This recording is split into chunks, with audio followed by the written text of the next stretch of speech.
got.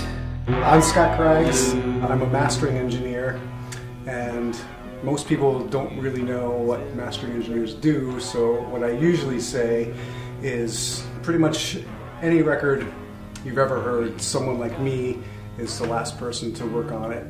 What we do is we sit in a really comfortable chair in a room with really good acoustics, a pair of really nice speakers, and a bunch of really expensive black boxes. And we listen to all the songs on a record, and we run them through the black boxes and move the knobs a little teeny tiny bit and make everything, all those little teeny tiny moves make everything kind of sound better. And the idea is we want to make every song sound as good as it can, and we want to make all the songs work together as a cohesive whole, so everything plays at the same volume and has a similar kind of frequency balance. And we also make it so the record is going to sound as good as it can wherever people are listening to it, whether that's in the car or on earbuds or a laptop, or if there's anyone who actually listens to music on a really nice home stereo, it'll sound good. We sit in the same spot every day and listen to all sorts of different music, so we have a really good frame of reference for how different things should sound. And so this is especially important nowadays because lots of people are making records at home or in practice spaces, or wherever they may be, and that's totally great. But lots of people are making these records in really sort of like the not professionally treated spaces. So mastering, we'll hear that immediately and know how to correct that so it'll sound good everywhere. We're able to listen to stuff with a really fresh perspective.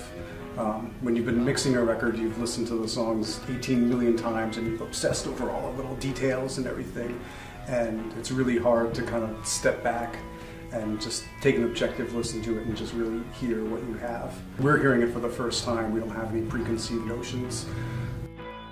When I was in college, I got a 4-track and a drum machine, and once that happened, it was kind of all over. I just became obsessed with just sitting in front of a pair of speakers and manipulating stuff. So then fast forward a few years, and I was living in Allston, and I started playing in bands. And my band at the time, we made our first record, in the basement of our apartment.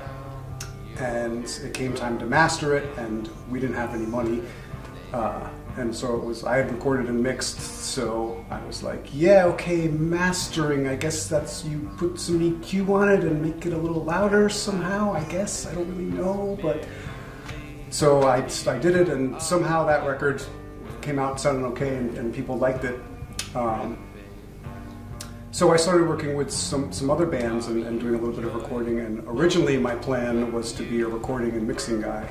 I really wanted to be a hotshot mixer. But what ended up happening over the years is no one really asked me to record and mix them, but lots of people asked me to master things for them. So I just sort of naturally, fell into that role, and that's what I got good at. And initially, it was all local bands. It was all Boston bands and friends that I would help out. And then it just sort of gradually sort of grew.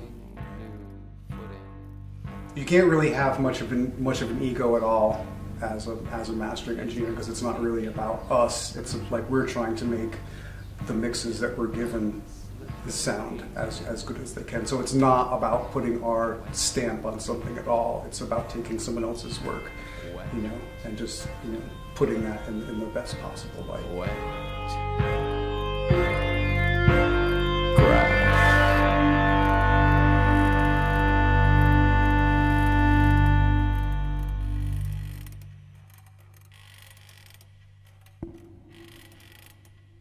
Most mastering engineers do tend to drink a lot of coffee.